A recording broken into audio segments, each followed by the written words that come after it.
Vecna is most likely the newest killer to join the Fog with the announcement of a Dead by Daylight x Dungeons & Dragons collaboration. So we're going to take a deep dive into Vecna, as well as take a look at some of your fan-made creations for perks and powers to see what Vecna could possibly look like when he joins the Fog. Kings and queens, welcome back to the channel. I hope you're all having a fantastic day, and I hope you guys are doing well. Boom, second channel has a new upload, and boom, we are going to be live on Twitch. Hopefully we see you guys there. Two quick announcements, just need to get them out the way. DLC codes will be given away on our second channel as well, so all you need to do is leave a comment on that new video, and you're set to go. Let's talk about Vecna. Dead by Daylight announced that they're having a collaboration with D&D, and a little bit of a spoiler alert, but I think it's pretty known. There has been a leaker that's been going around for over a year now, basically saying that the next chapter in the game will be Vecna and Dungeons & Dragons. So we're more than likely to get Vecna. Now, take it with a grain of salt because it is a leak at the end of the day, but you can even hear the laugh, and if you compare that to the new Dungeons & Dragons laugh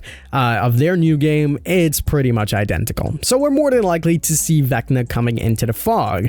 So if you don't know much about Vecna like myself, or you do, and maybe you just need a recap, let's talk about Vecna and what sort of special abilities Vecna has. Now keep in mind, this isn't the Stranger Things Vecna, although that Vecna was based off of Dungeons & Dragons. So let's take a look at some of the powers that Vecna has. To start off, we have Ultimate Necromancy. It says that even before becoming a god, Vecna was a Lich, the most powerful undead magic user. He can manipulate the life force of living and dead, and his powers are the strongest in his lair. So necromancy is something that we definitely could see. We obviously have zombies from Resident Evil's chapter, so something like this could definitely happen. And who knows, maybe you can summon undead monsters to slowly walk towards survivors, similar to the zombies. It's definitely a power that I can see working in Dead by Daylight, and it would be pretty unique, so hey, you never know. Next on the list, we have Master of Magic. As a Lich and a god, Vecna possesses incredible magical powers. He can cast spells of incredibly high levels beyond the reach of most mortals. So for the first time, we might see Vecna coming in as a spellcaster, casting spells, and maybe these spells do certain things to you. Maybe he casts spells on survivors to work on generators slower. Maybe he casts a spell to make it that you heal slower, things like that. And you can sort through different spells and cast them to different survivors, and that effect will persist until the survivor does something. This could definitely be a route that they take as well, and would be super unique because we've never seen anything magical in Dead by Daylight, well, with the exception of a few things, but you know what I mean.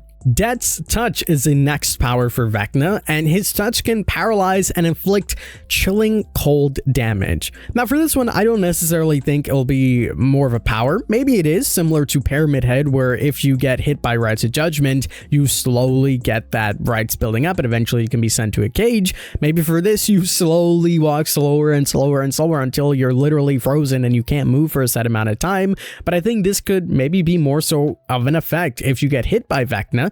Whatever the case may be, maybe there's a chill that comes around your character model or something like that. That would be immensely cool, and I think they could probably do this more as an art touch than anything.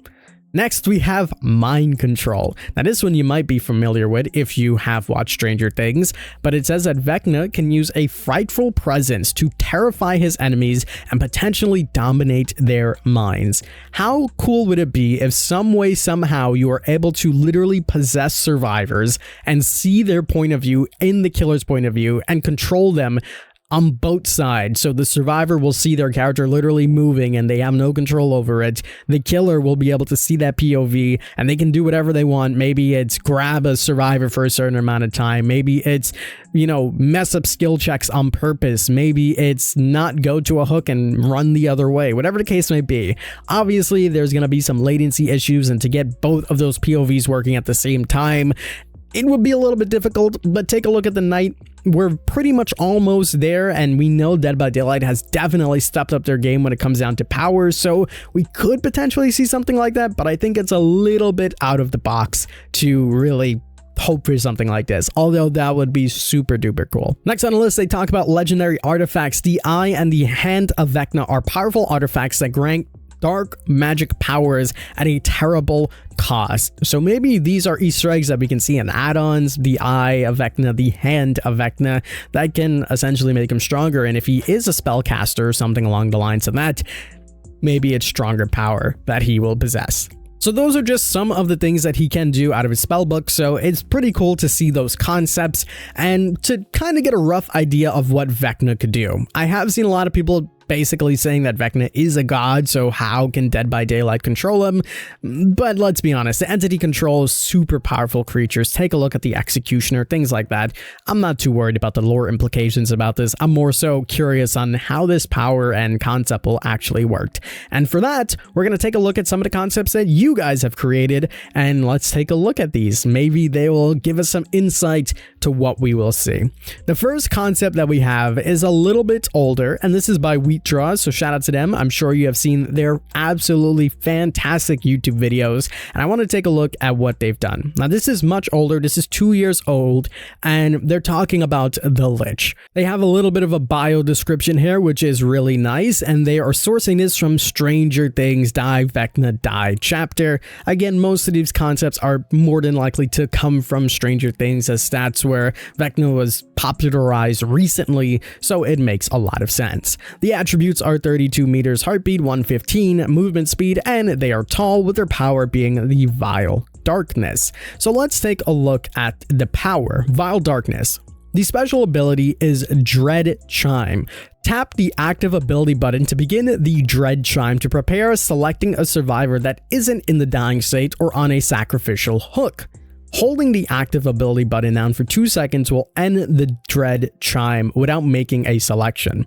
Tap the active ability button again while Dread Chime is still ongoing to cycle the next available survivor and confirm the selection by pressing the power button. The survivor then becomes haunted, afflicted with the Oblivious status effect for 20 seconds, and then a global audio cue can be heard ringing from throughout the trial when Dead Chime has begun. Only the survivor affected by Dead Chime is aware they are haunted. The Dead Chime then ends. Only the survivor may be haunted. One survivor may be haunted at a time. The special ability is Vecna's Curse. Hold the power button for 5 seconds to possess that haunted survivor. The survivor stops in place and begins floating in the air for 8 seconds. When you can look around freely and observe from their perspective as a gate is formed beneath them. The terror radius emits from the possessed survivor, and all other survivors within it are highlighted with the killer instinct for as long as you are possessing the survivor. Pressing the power button again will end the possession early. Possessed survivors are no longer hunted, and you both regain control after the possession ends. Vecna Curse has a 35-second cooldown. Gates. Holding the power button for 1.5 seconds while Dead Chime is ongoing and you are facing a gate will teleport you to the gate after 3 seconds. Using a gate will cause it to be destroyed. Survivors cannot tamper with them but can see them on the ground once they have formed. So we are pretty much getting something like what we just spoke about, where you can literally possess a survivor. In this instance, you'll be able to possess a survivor and look around to see what's going on, as well as pinging other survivors with killer instinct. Not to mention, you'll be able to teleport with the gates as well, and Dead Chime is like a ongoing thing just to give people oblivious here and there. I like it. It's unique. It's interesting. And I really like this concept of possessing a survivor. It's something that Dead by Daylight has never tackled, and I think would be really, really cool and very intrusive to the survivor. I like this concept because it's so unique. I hope, and I just hope we don't get something that's super similar and people are like, oh, this is just this killer and this killer mixed together. I hope we don't get something like that. I hope it's so unique that we're like, whoa, this is like its own thing. This is completely different. Nonetheless, a fantastic power description made by Wheatdraws. Really like it. Let's take a look at some of the perks that they have created. The first one is Domain of Dread. It says survivors within your terror radius that are hiding in lockers or crouching suffer from the deafened and blindness status effect. This effect persists for additional 6 seconds after exiting the locker or standing up. Now, obviously, this is a little bit of older concept, so some of these perks might sound familiar to some other perks that we have, but I like this concept. Coming out of a locker, you literally just have blindness. I'll take it. Deafness as well. So we'll take it. We'll take it. It's a good one. It's a good one. You can combine that with Iron Maiden and have something pretty good. You won't even know where the killer is coming from, and boom, you can just get hit and insta down. The next one we have is Initiative Order. At the start of the trial, and whenever you kill or sacrifice a survivor, you gain 5% haste status effect for 4 seconds. This duration is increased by 3 seconds for each survivor still in the trial. Wow. So basically, for doing your job, you get rewarded. And that's really good. So whenever you kill or sacrifice someone, you get 5% more. This can use a little bit of tweaks. Maybe if it's every time you hook a survivor, you get 5% extra haste for 4 seconds, and then it can also add on. I think it'll be an incredibly good perk. I like it. I like that concept. Finally, we have Afterthought. Whenever a survivor attempts to heal the obsession, they scream, revealing their location, and suffer from the incapacitated status effect for 14 seconds. That survivor then becomes your obsession. Informational perk, always love to see them. This is a very nice one. Overall, this is a fantastic concept, and even though it is older, it still works out for Dead by Daylight in this day and age. A fantastic job by Draws. Again, check out all their content. They do incredible concepts. They do incredible previews of what upcoming chapters could possibly look like, and a big shout out to them. I love this concept. It's really nice. We're going to take a look at one more concept talking about Vecna as well. So let's jump on into it. This one's by Jamba. It is also 2 years old, and it is introducing the Arch Lich as the killer. Let's take a look at the power, which is Vile Darkness. The special ability is Severed Artifact. So this is talking about the hand and eye that we just mentioned before. It says Vecna starts a trial with his hand and eye served and scattered across the map. It says Vecna starts a trial with his hand and eye scattered across the map. He must recover either one to be able to use his power, and then he must recover both to unleash his power's full potential. At the start of the trial, Vecna can see the aura of his eye, but not his hand. Once his eye is collected, Vecna can see the aura of his hand. If a survivor finds either artifact first, they can collect it and use it as an item. Once held by a survivor, Vecna cannot collect the artifact until that survivor is put into the dying state. Using either artifact as an item temporarily tempts the survivor with evil, turning them into an AI-controlled enemy that hunts for and attacks other survivors for 15 seconds. Once all charges of the artifacts are depleted, the artifact is removed and the survivor's inventory are placed randomly somewhere on the map as an item. The hand allows survivors to fire a Finger of Death projectile that, if it hits him, stuns Vecna in a similar manner to a pallet, but for twice as long. As an item, the eye allows survivors to cast a Dominate Monster projectile that, if hits him, covers Vecna's screen with a swarm of angry crows for 10 seconds. The special ability is Flight of the Damned. With one artifact collected, Vecna can cast Flight of the Damned as a spell that launches quick bursts of ghosts 30 meters forward, passing through walls.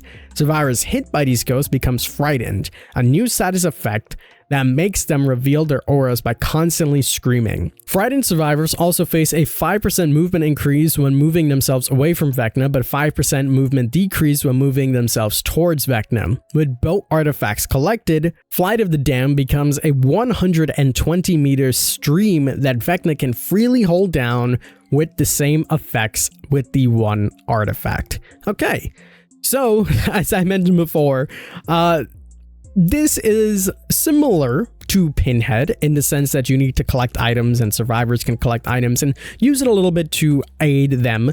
In this sense, it aids them a lot more than the Pinhead side, where you can literally shoot projectiles at Vecna, which is a little bit crazy, but if you fail, you can potentially attack your own survivor friend. So again, sticking along the same themes that we've spoken about.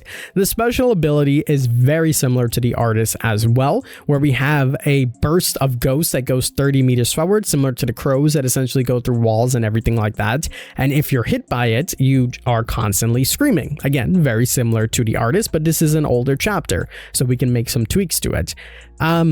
The movement speed of going further away and closer, if it's not shown to you, would be pretty good. Otherwise, you would know you're running away from Vecna, and you can pretty much not indefinitely run away, but combined with certain perks, you can be really fast just running away from Vecna constantly. So we'd have to make some adjustments to that. Maybe just a 5% debuff if you're walking towards him, or 5% debuff in general until you get rid of this Flighted of the Damned. So overall, still a cool concept. Definitely can use some tweaks, but overall, I do like it.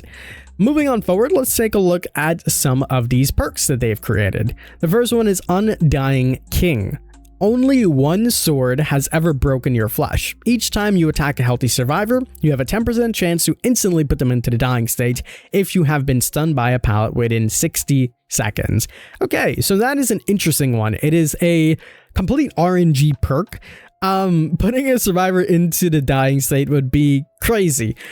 I like the idea, but I think an effect has to happen no matter what for the perk to be pretty much justified. So I think if it's something like Dramaturgy, where it's like there's multiple things that can happen, and one of those things is a 10% chance that you can put the survivor into the dying state, it will be a lot better. But I like this concept overall. I like the idea of having something that's RNG based, and I think having something RNG based for killer would be pretty cool. The next one on the list is Whispered One. You recover from basic attacks twice as fast when attacking a survivor who has not been in your terror radius for 3, 2, or 1 minute. So essentially, if you hit someone, kind of like Save the Best for Last, you just recover from that way quicker. Similar to Save the Best for Last, and combined, I definitely think it could be a little bit too chaotic. However, I like this idea as well. Someone that's not in your terror radius for a certain amount of time being penalized because they've essentially been away from you, doing their job right, so somehow, some way, you're benefiting from it. So I like the idea, not necessarily the basic attack, maybe if it's a missed attack, maybe if it's other actions like breaking a pallet a little bit quicker, kicking generators maybe more effectively, whatever the case may be, I don't know. It could be really cool. So I like the idea, but again, something else that can use some tweaks, but a nice one nonetheless. Finally, we have Rotted Tower Lord, and it says when standing still for 5 seconds, you see the auras of all survivors who are lower than you on the map for 1 minute. Okay, I like this one as well. So if you're at a high elevation, you stand still for 5 seconds, you can see literally the auras of everybody for a set amount of time. I like this one a lot. Standing still is something that I think they definitely can capitalize on. The only thing that we have is Insidious, and that gives you no heartbeat, and Insidious is a very old school perk. This could even be a rework to something like Insidious, where you get no heartbeat and you see everybody for a set amount of time. I like this idea. Maybe if it's a certain radius and not everybody, because that is a bit excessive, it would be a nice one. But obviously we have the prerequisite of being on high elevation, so on certain maps, this might not even work unless you use a hill, and then in that case, I guess it works. Nonetheless, I like this concept, and a job well done. The map that they chose for this are on screen right now, and here's some missed stuff for you guys as well. But a great concept by Jamba. Make sure you check them out and check out this post as well. And there we go. We have a little bit of insight on what Vecna could potentially look like joining the Fog. I really am a fan of these chapters. These are fantastic, and it gives us good insight on what Vecna could potentially look like. It's just a few days until we get the anniversary stream and potentially see what Vecna fully looks like, so hopefully we get something good. Let me know your concepts down below. Let me know what you think about these concepts, and what would you like to see coming into the Fog with Vecna. That's pretty much going to do it for me. Don't forget, we have a second channel upload that is live right now. You can check it out, and if you comment on it, you have a chance to win a DLC code for Dead by Daylight. And don't forget to follow us on Twitch. We'll be doing a lot of content over there as well. We're trying to get to 100 average viewers. Again, I haven't streamed in a very long time. I'm a broken record. I say this in a lot of my videos, but I really am trying to put my best foot forward when it comes down to streaming, so hopefully we'll see you guys there. That's gonna do it for me. As always, I'm the king. I tip my crown to you guys, and we'll see you in the Fog.